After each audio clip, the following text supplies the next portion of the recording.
This conference will now be recorded.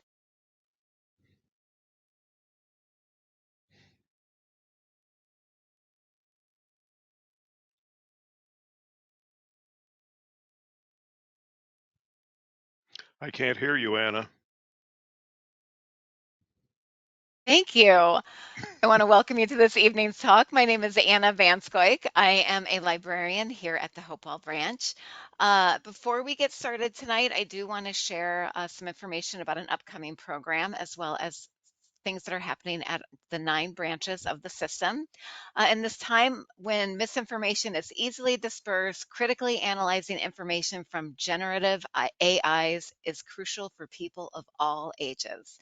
On Wednesday, April 24th at 7 in the evening, MCLS is hosting Debunking the Disguises, Understanding AI, which will be presented by Aish Saminathan, the New Jersey ambassador for the News Literacy Project. I'm going to put a link to that program in our chat there so you can take a look at that after this evening's talk.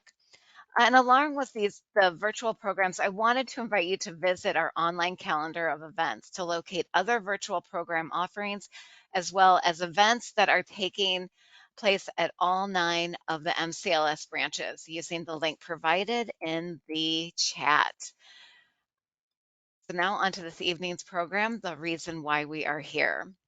Tonight's program, AT&T's Pole Farm and the Transformation of Mercer Meadows, is presented by Dennis P. Waters. Dennis Waters is a lichenologist and an author. He is a visiting scientist in the Department of Ecology, Evolution, and Natural Resources at Rutgers University, where he studies the lichens of central New Jersey.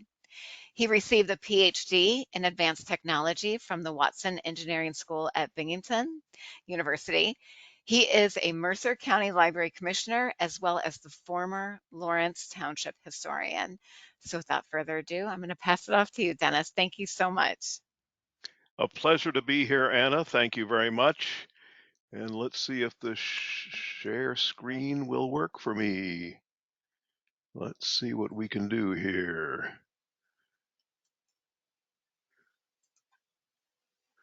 Okay, can folks see this thing? Looks good, Dennis. Thank you.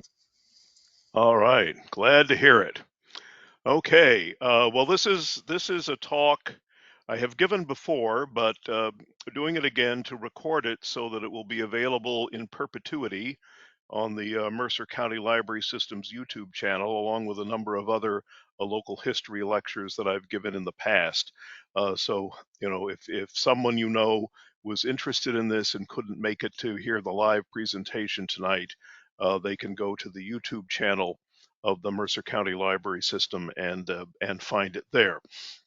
So we're here this evening to discuss a facility that was a prominent feature of the landscape in Lawrence and Hopewell townships in the middle of the 20th century.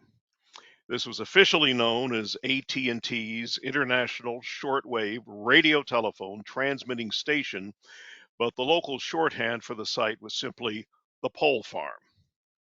So our story begins in the late 1920s.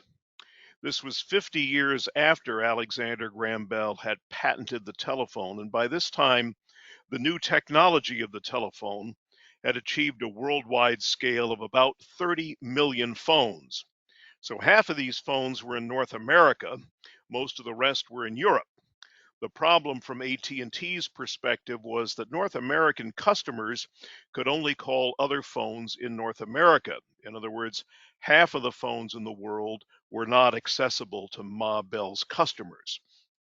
At this point, the only quick way for people in North America to communicate with people in Europe was by telegraph, by sending a cable. There had been transatlantic telegraph cables since before the Civil War.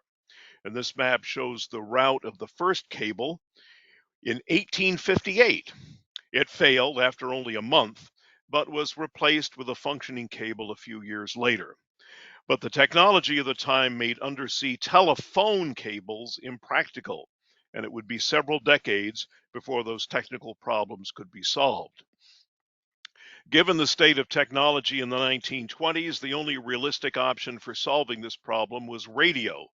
encoding the telephone call into a radio signal and beaming it across the ocean to a receiver on the other side. The first such radio circuit was placed into operation in January of 1927. The cost was $75 for the first 3 minutes between New York and London, and those were $1927. And there was only one circuit. If someone was using it, everyone else had to wait. This is a photo of what may have been the first transatlantic call from New Jersey. Standing, Louis Bamberger, and on the phone, his partner Felix Fold, phoning Paris from their department store in Newark in March of 1928. The U.S. transmitter was on Long Island, beaming to a receiver in Scotland. The British transmitter was outside London, beaming to a receiver connected to a 5-mile long antenna way down east in the Maine woods. This was not a short-wave system. It was not even a medium wave system. Today's AM radio band is medium wave.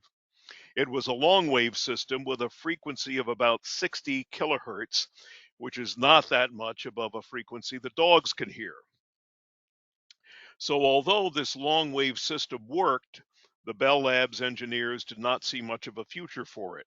It did not provide nearly enough capacity to support what they envisioned as growing demand for transatlantic telephony. There was very little room for growth. So they turned their attention to the new leading edge technology of the time, which was shortwave. Their first step was to select a location for their shortwave receiving station. They picked a site on a plateau overlooking the old Morris Canal in Netcong, New Jersey, near today's intersection of Interstate 80 and US 206. At that time, this was a remote location with not much around to interfere with shortwave radio reception. In fact, they were so paranoid about interference that they wouldn't allow internal combustion engines on the site, no cars, no trucks. Sort of ironic that such a high-tech location had to rely on horses to haul things around.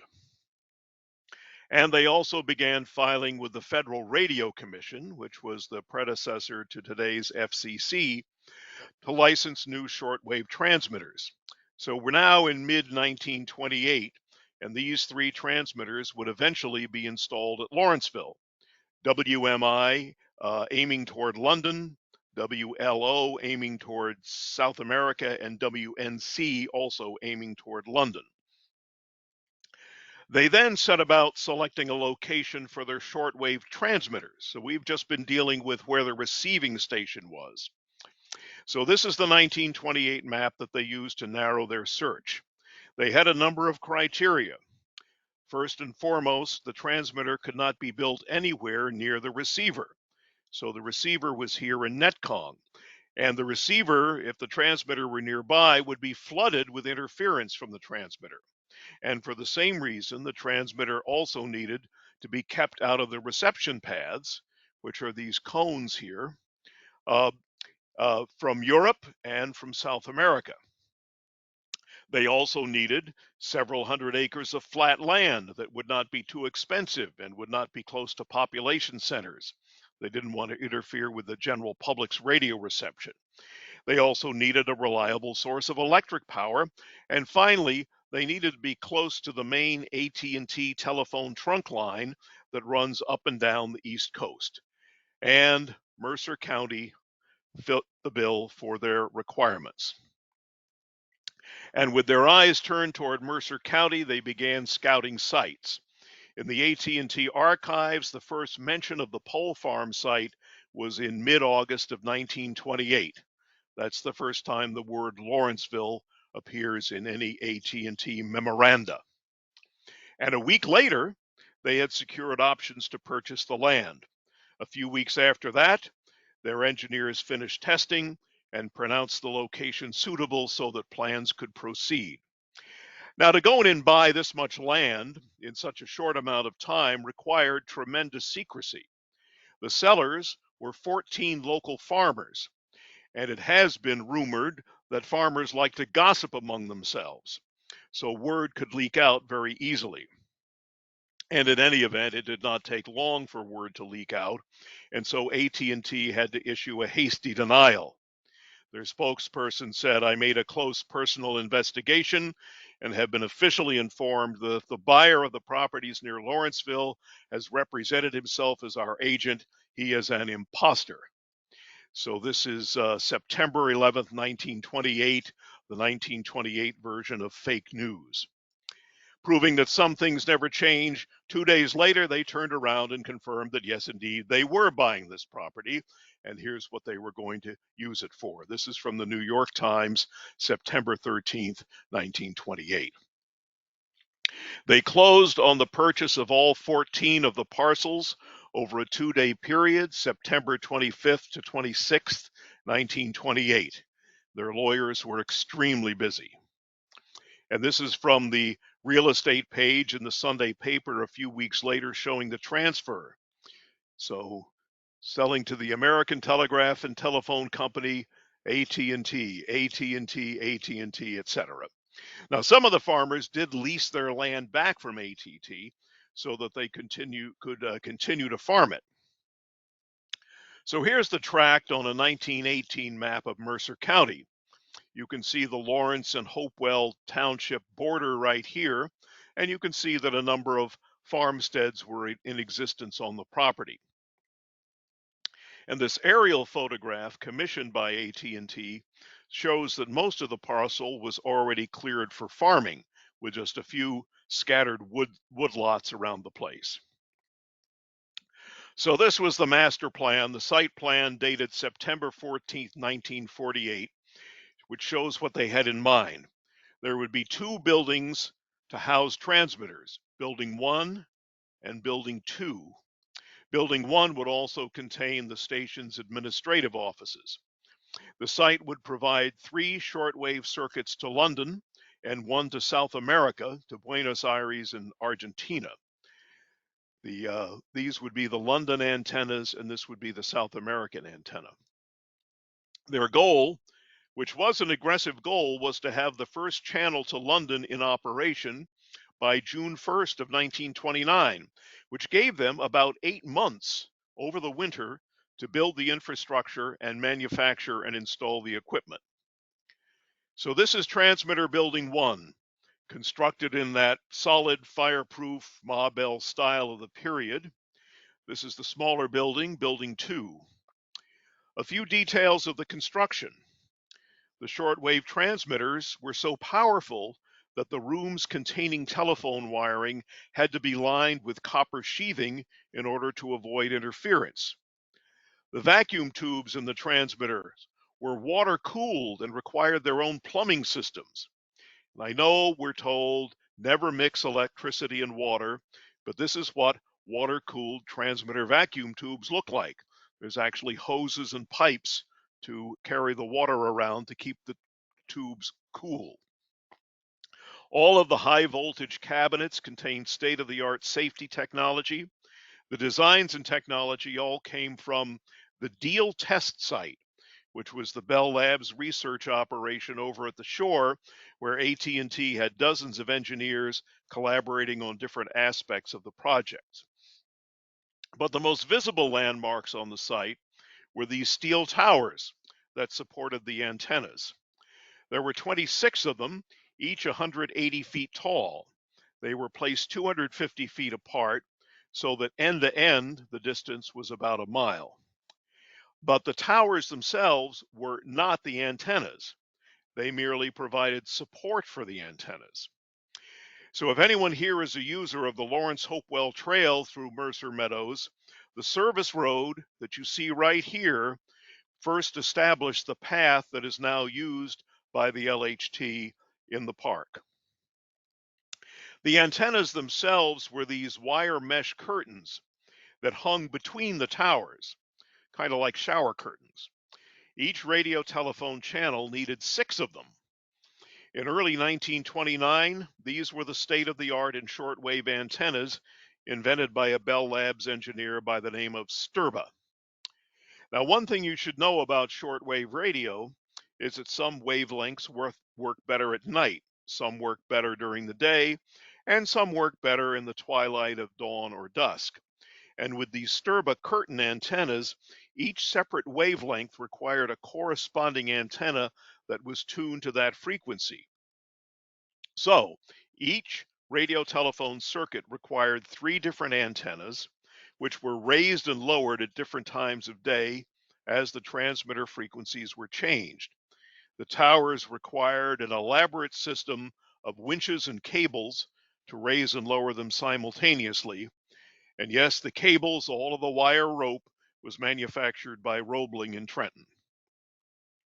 So this was the array aimed toward London, 19 towers supporting three sets of 6 Sturba curtain antennas each.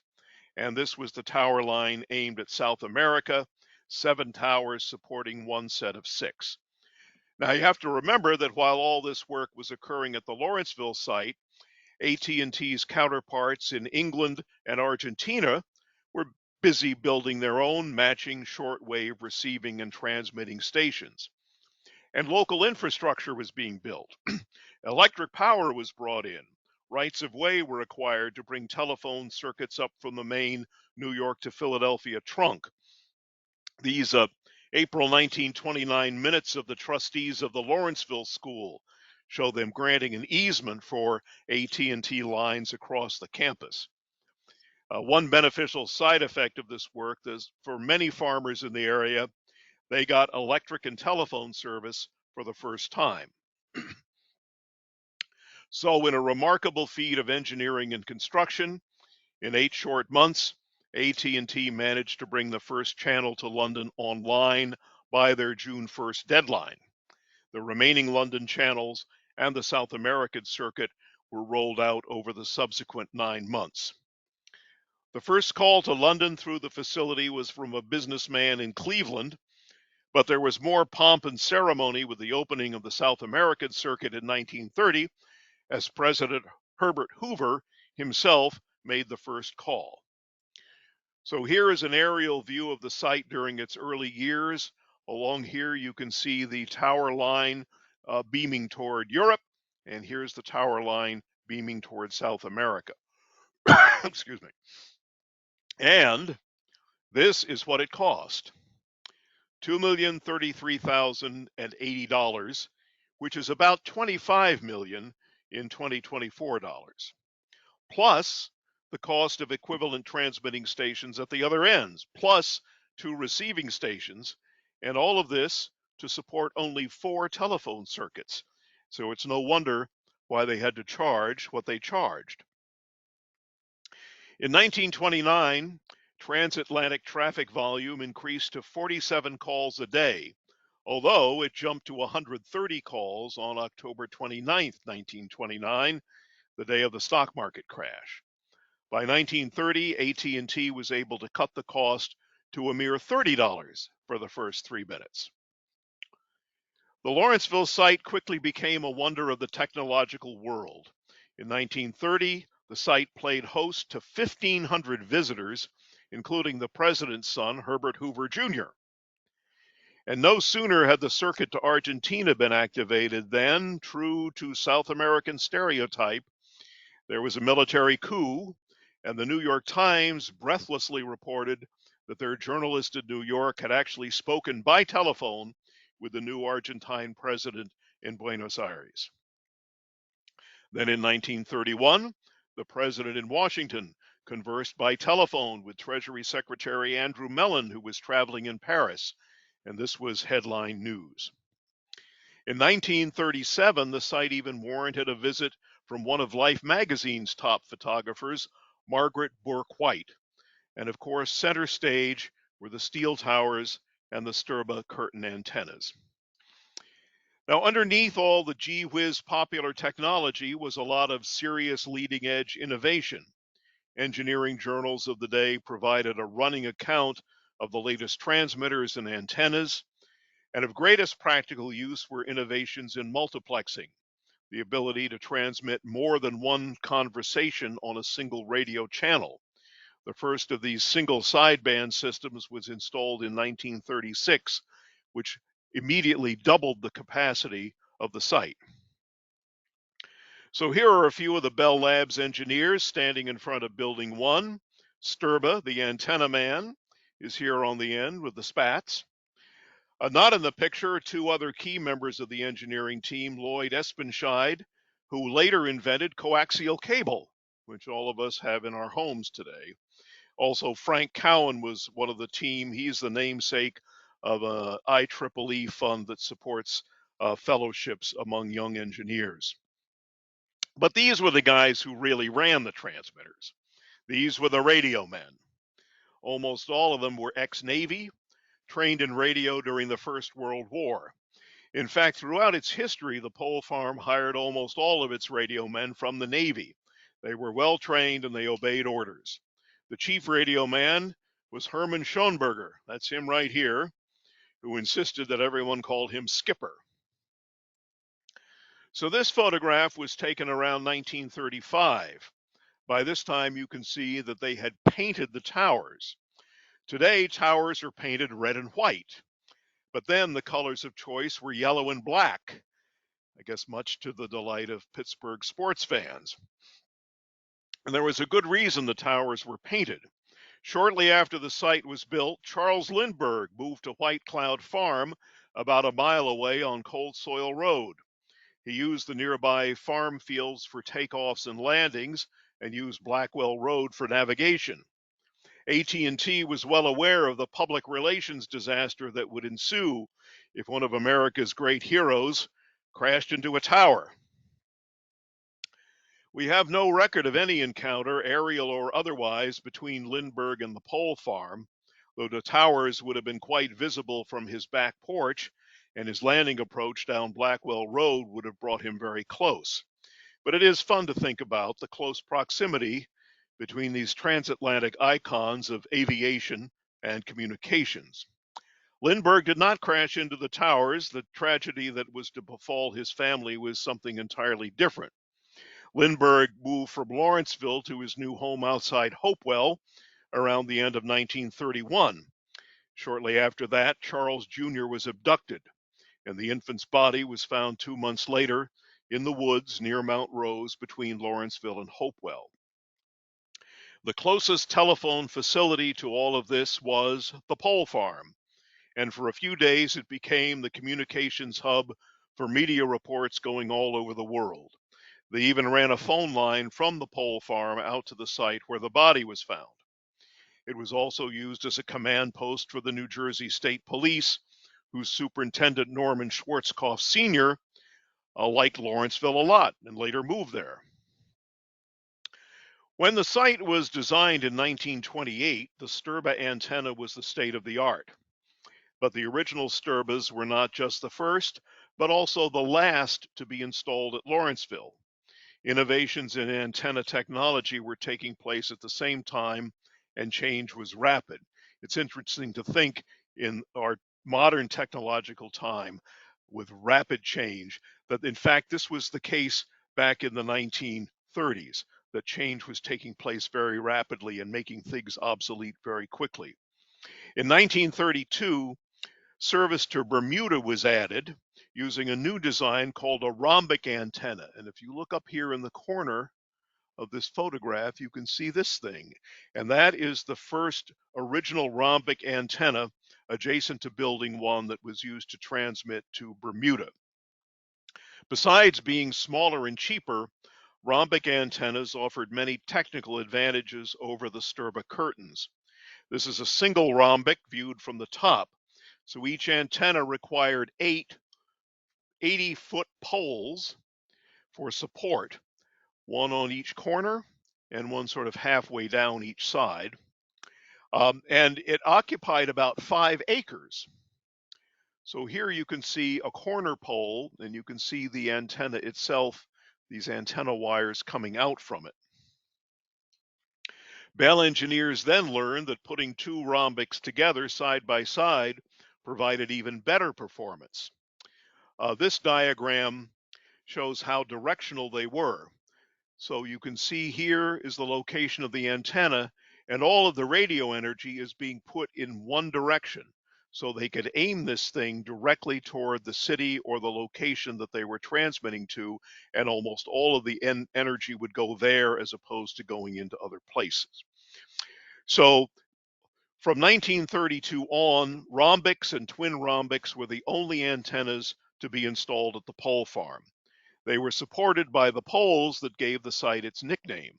In fact, in 1939, only 10 years after they were built, the Sturba arrays were torn down and sold for scrap, obsolete already.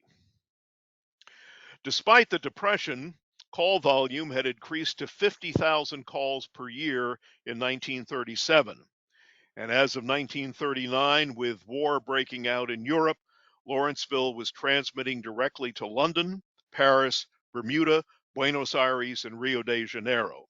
After the fall of Paris in 1940, neutral Switzerland built transmitters and receivers to maintain contact with North America.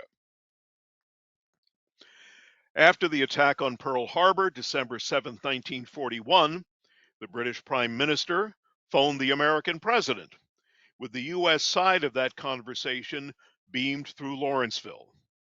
With America's entry into the war, the character of the pole farm began to change.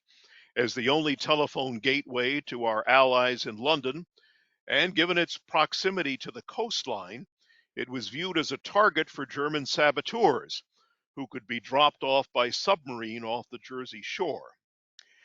The site had never before worried about security. It had always been open, and much of it was still farmed. So fences were built, lights were installed, and armed guards were posted. And when the Signal Corps training facilities over at Fort Monmouth began to overflow, the pole farm began training corpsmen here, and more than 1,000 Signal Corpsmen received their training at the pole farm. But perhaps the most interesting story of innovation during the Second World War did not involve something that happened at the pole farm, but rather something that could not happen at the pole farm. And that was that the AT&T shortwave system could not provide a secure communications link. Prior to the war, all of the radio telephone systems around the world, including the Germans, used a simple form of analog scrambling.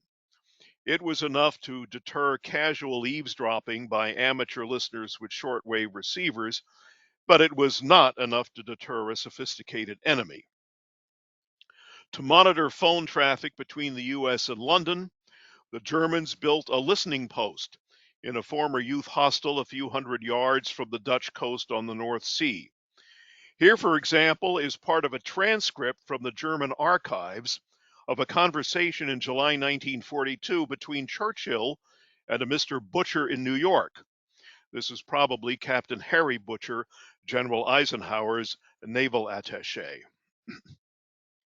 The only countermeasure that could be taken was censorship.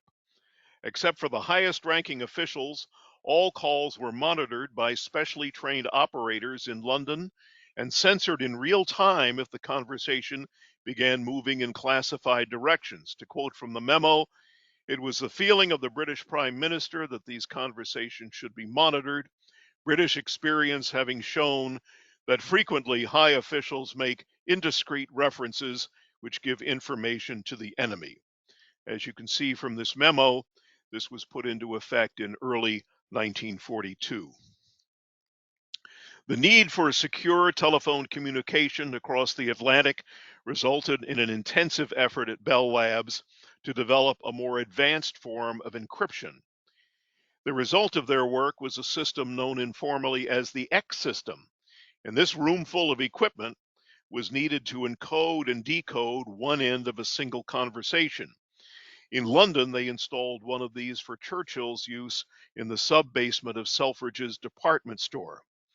You can see there's these turntables here with records on them. These actually contained what today would be called cryptographic keys, and duplicate copies needed to be kept both at the transmitting and the receiving end. So the actual encryption keys that were used in this system had to be flown from the US to London in order to be used, and they had to be synchronized in order to make the system work. However, This was the beginning of modern digital communications, and today the mobile phone you carry contains chips far more sophisticated than this entire setup. The X system was first tested in July 1943, and once the War Department had set up its own shortwave network based at Fort Myers outside Washington, all sensitive telephone traffic was moved off of the public AT&T network. By the end of 1943, the pole farm was relegated to unclassified conversations only. One other communications development during the Second World War would have long-term implications for the pole farm. To support the D-Day invasion, the first successful undersea telephone cable was installed across the English Channel to provide 14 phone circuits between Britain and the continent. A dozen years later, this technology would be scaled up to cross the seafloor of the Atlantic Ocean. Now, one lesson of World War II was that every country in Europe wanted its own direct shortwave connection to North America. No more going through London for everything. So this map shows coverage in 1949.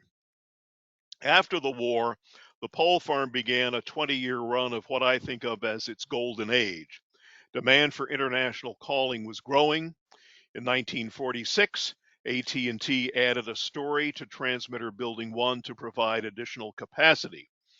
And if you've ever wondered how to move a big shortwave transmitter, the answer is like this. It's kind of like moving a piano with very little margin for error. By 1948, the site housed 31 transmitters beaming to 26 countries through 46 rhombic antennas. During thunderstorms, apparently there was quite a light show inside these transmitter rooms. From the very beginning, the process of setting up a call was always the same. First, call your local operator. She would connect you to the long distance operator, who would in turn connect you to one of these international operators. She, and it was always a she, would speak to her counterpart overseas and cascade the call down to the party you were trying to reach.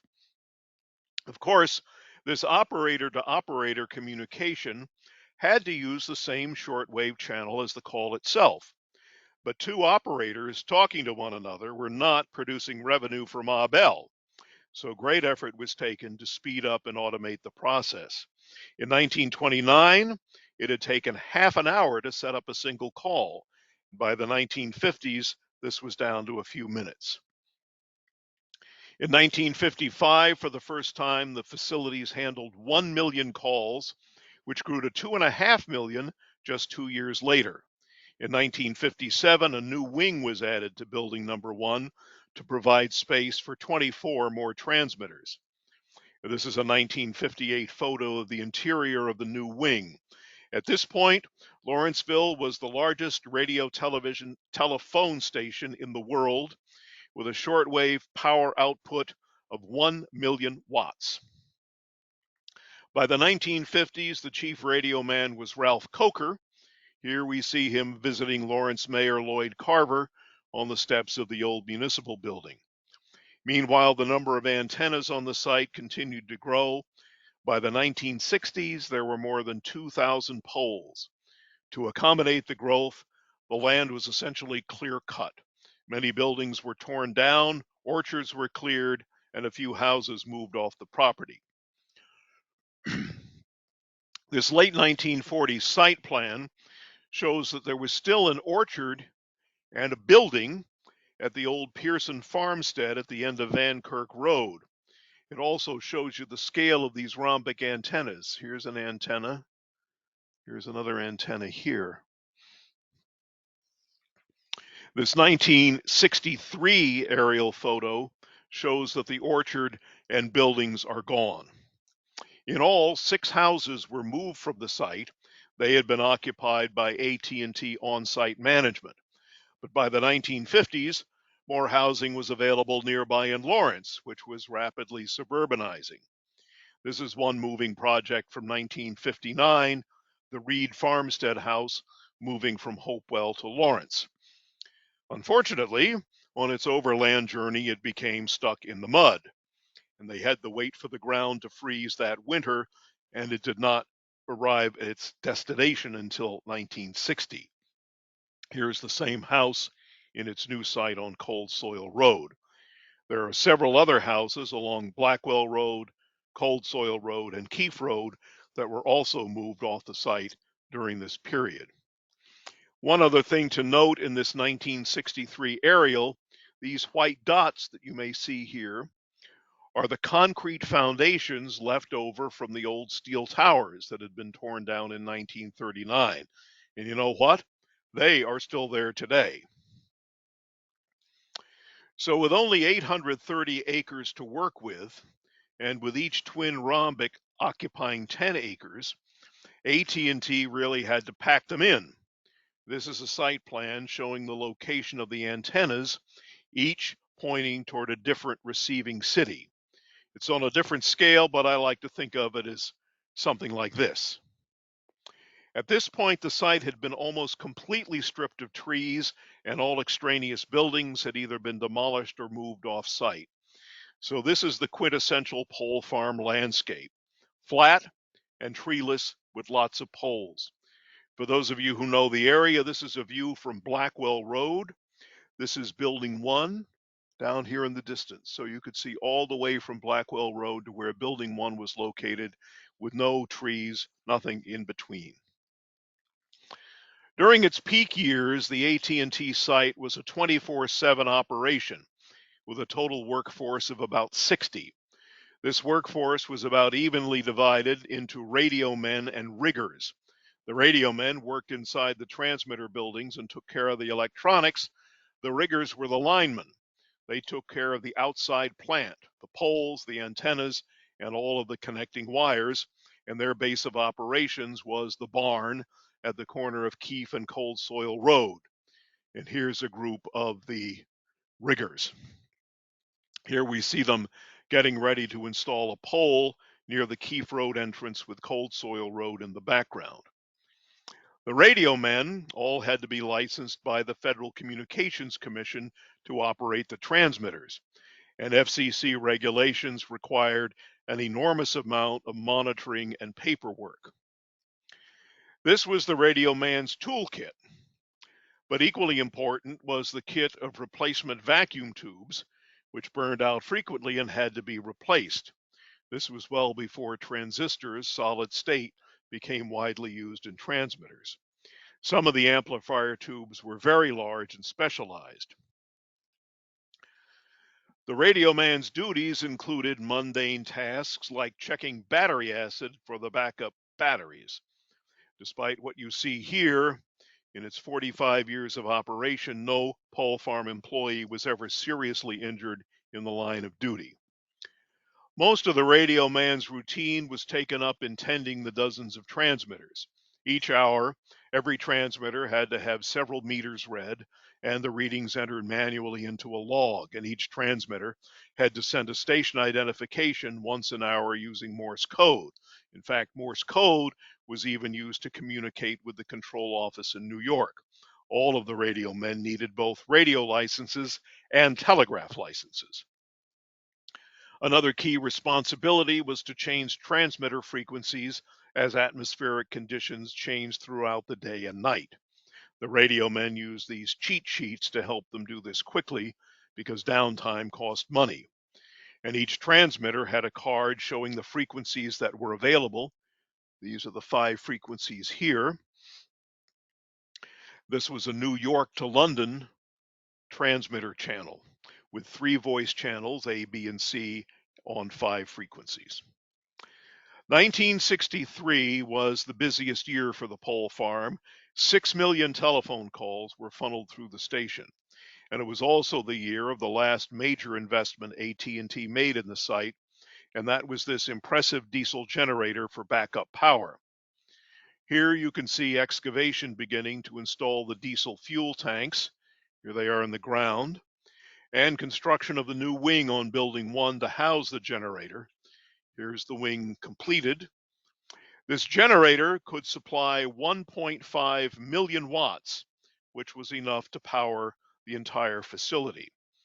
It was started by a jet of compressed air, and could assume the full load of the site in 18 seconds. But this installation also marked the beginning of the end. This photo is 1956, and these workers are pulling ashore the first telephone cable across the Atlantic. The TAT-1 stretched between Scotland and Newfoundland with 36 circuits. Over the years, more cables were laid, and by 1965, there were over 300 cable circuits between the US and Europe. This was far more capacity than the pole farm provided, and the site was relegated to a backup role for the high traffic calls to Europe. It was there in case a cable was cut. Fast forward to 1965, and these engineers are working on Early Bird, the first satellite of what would become the Intelsat system. It provided 240 circuits to Europe, 10 times the capacity at 1/10 the per channel cost of undersea cables. Suddenly, satellites could provide high quality, cost effective telephone service to the smaller and more remote locations where the cables did not go. You could call any major city in Europe or South America without shortwave. Again, the pole farm was there in case a satellite malfunctioned.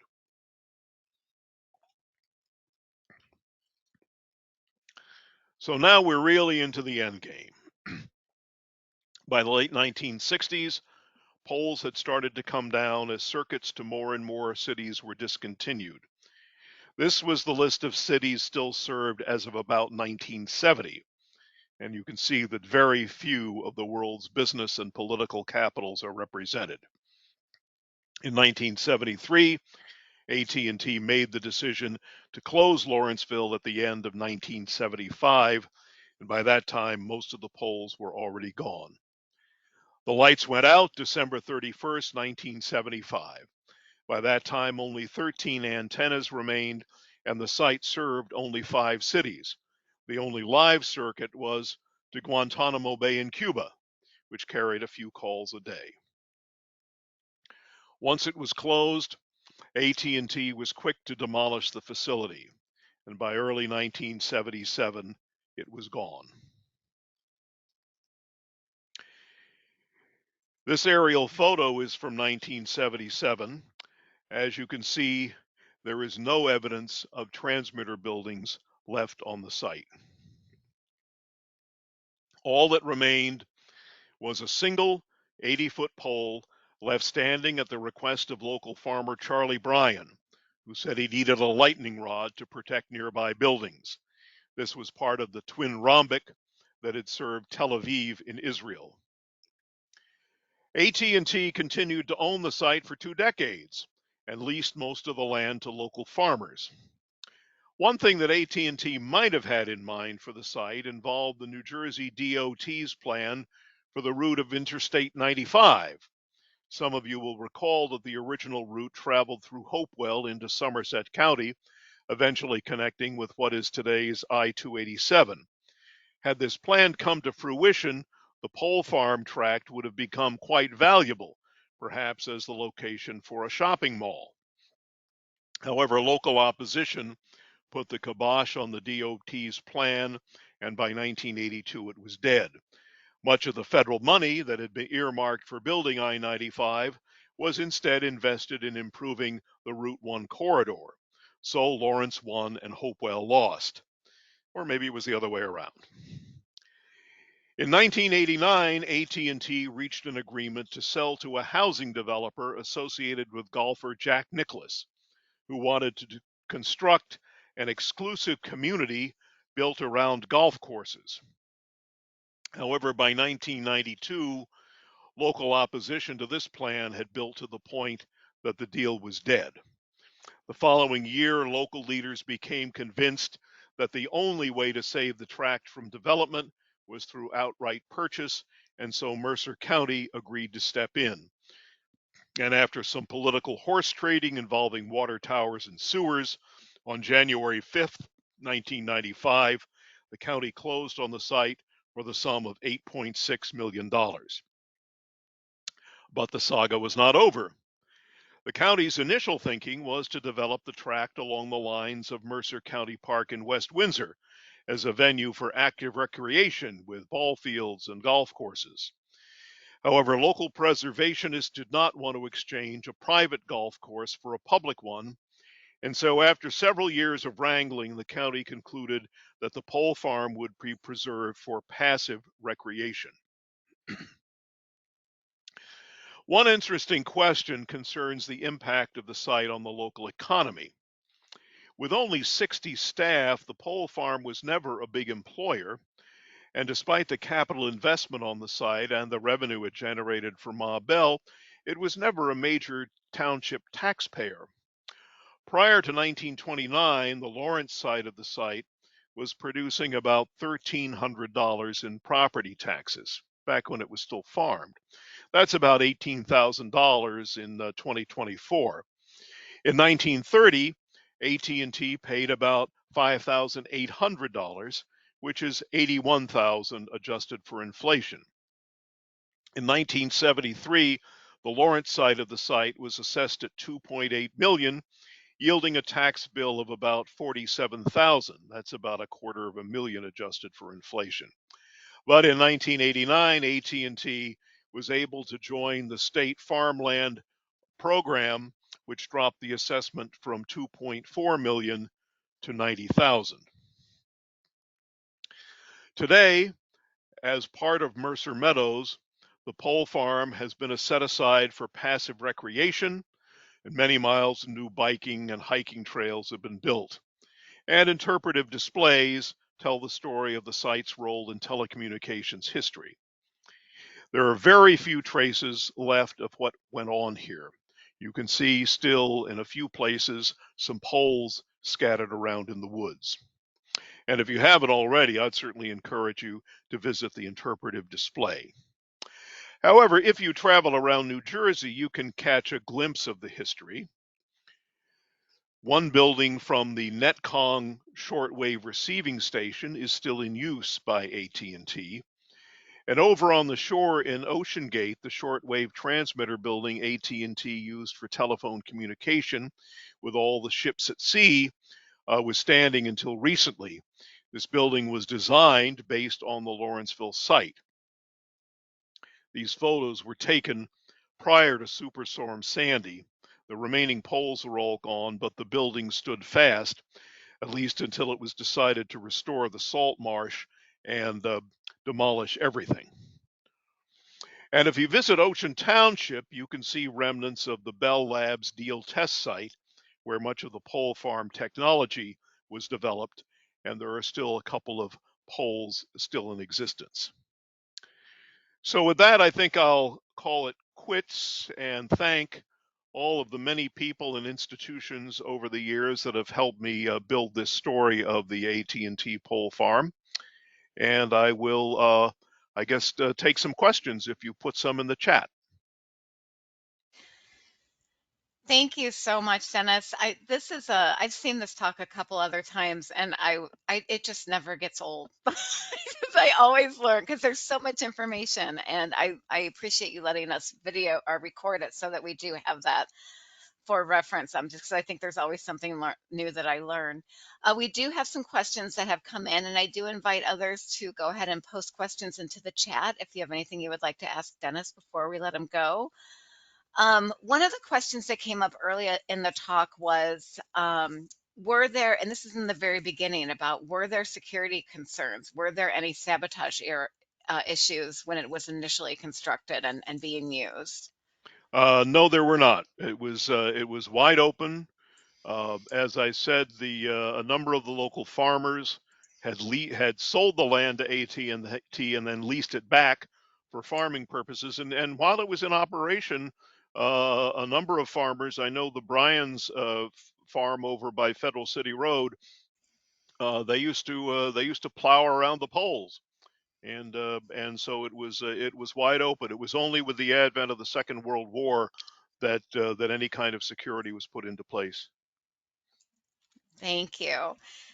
And let's see, so in the very beginning, there were only so many countries that they could transmit to. You talked about England, you were talking about South America. How would were there relay stations in other countries at that point or no? Well, the any call that needed to go somewhere else in Europe except for London would use well, actually, that's not entirely true because there was no telephone across the English Channel at that time.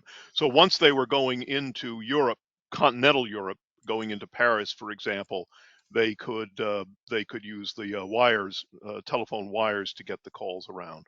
But that was the only thing they could do. Okay. And then this is kind of when you start talking about the twin rhombics, which I still can't believe that image. That's one of my favorite images when you show the aerial view and you show how they were all fitting into that, that small area and just the number, the sheer number that they had. And you were naming off all these countries that were available. And one of them that you named was Bermuda. And someone is asking why Bermuda was one of those locations that was chosen to be able to transmit to. You would have to ask AT&T. Apparently, they thought there was money in Bermuda, and they went after it.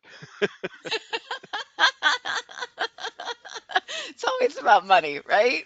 Oh yeah, this was well. I mean, AT&T had a very had a philosophy that any telephone in the United States, any AT&T provided telephone, needed to be able to talk to any other telephone in the world.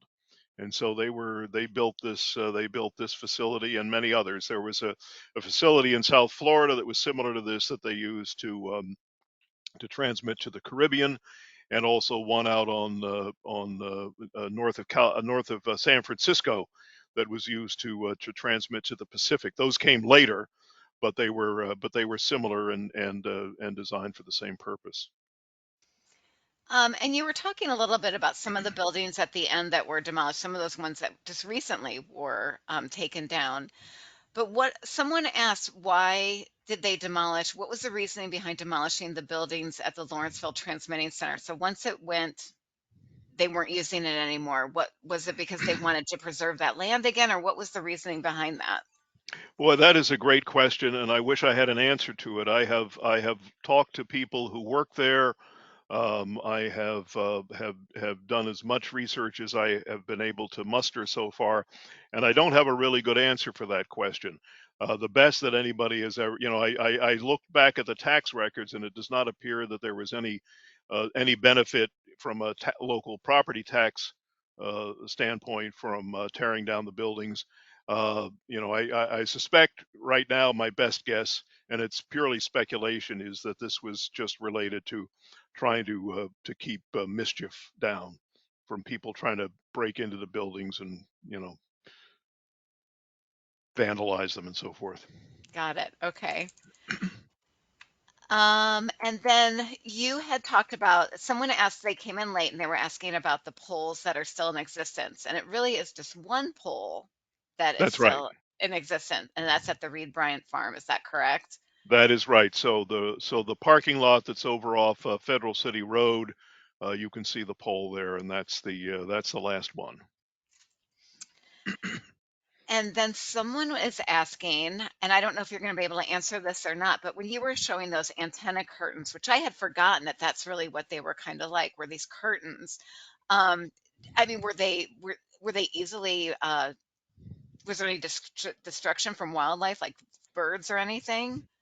I'm not aware of that. They were pretty substantial as far as I understand it. So they were made of wire, not thin wire, but wire that could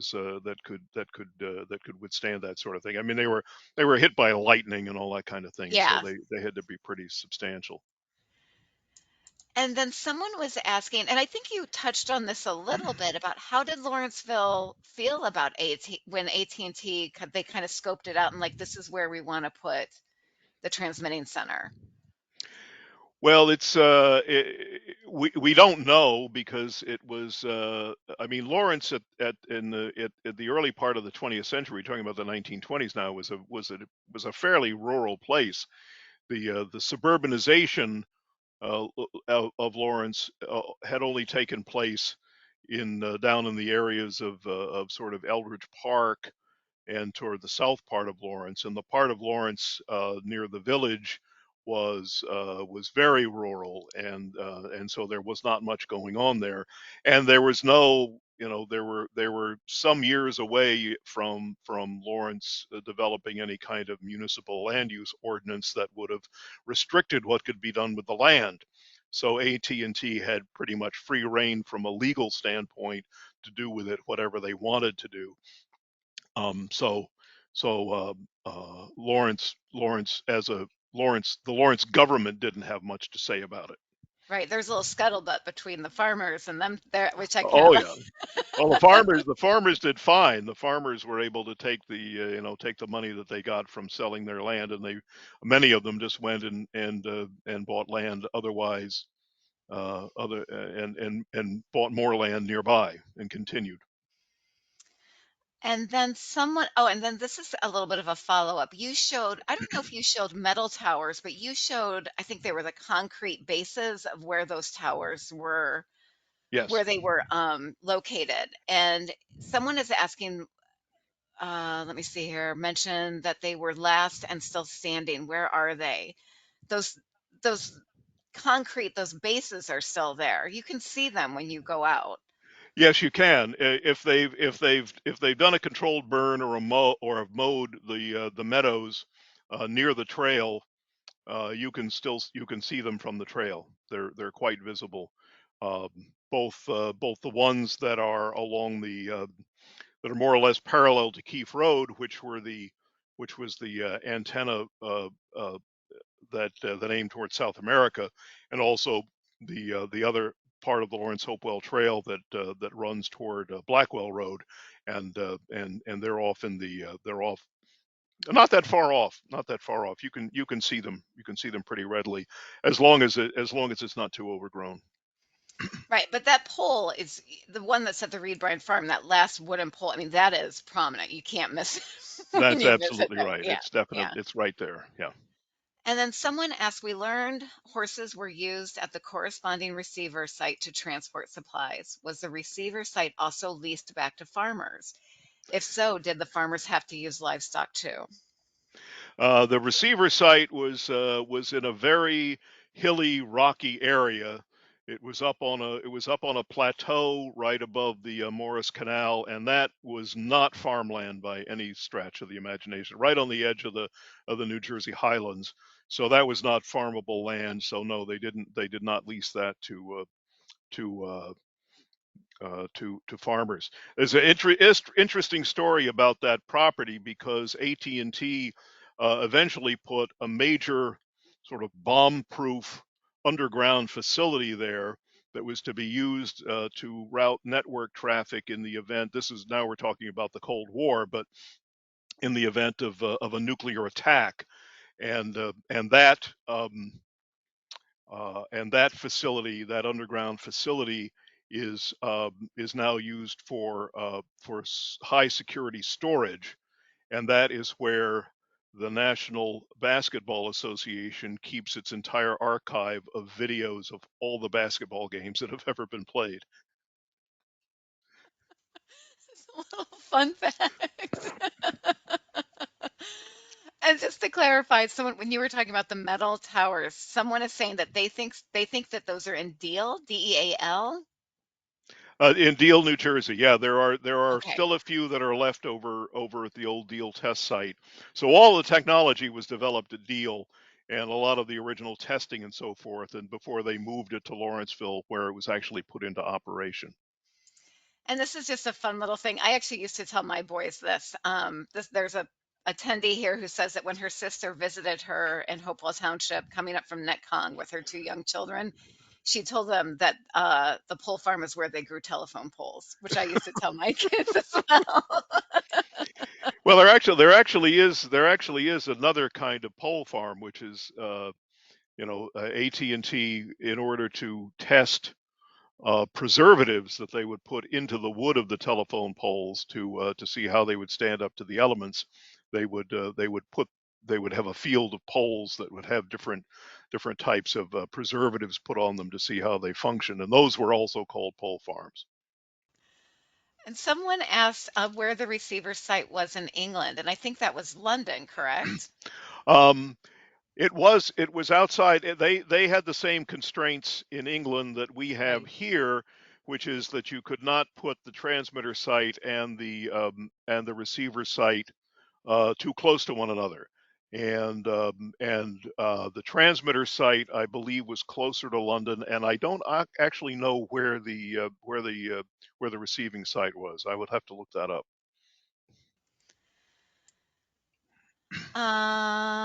Someone asked, where are they preserving pole farms? Um, there is one in New Jersey, and I can't recall exactly where. You could Google that. I'm sure you would be able to find it because it's another variation on pole farm. Okay. Dennis, I don't know if you can see the comments, but you are getting just oodles of thank yous, great presentations, just lots of kudos that are coming through the chat here. Again, I always appreciate the talk. And for those of you who were asking, yes, it was recorded and it will be on the Mercer County Library System YouTube channel. I will send a follow-up email so I can let you know when that is available with a direct link so you can view it. I know it's one I always like to go back and revisit again. I always need a map to kind of go through. I love your maps that you use. It helps me kind of figure out where I am in the location of everything. I do want to thank Laura, who's behind the scenes, making sure everything was running smoothly. And Dennis, thank you so much for again giving us such a fabulous talk and sharing local history with our community.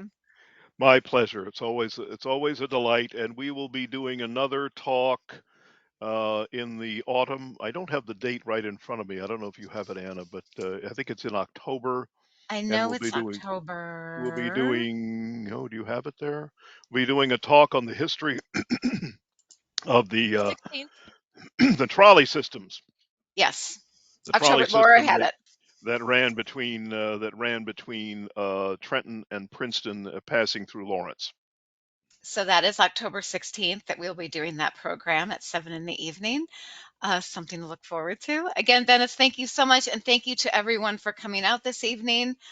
Enjoy the rest of your night. Thanks.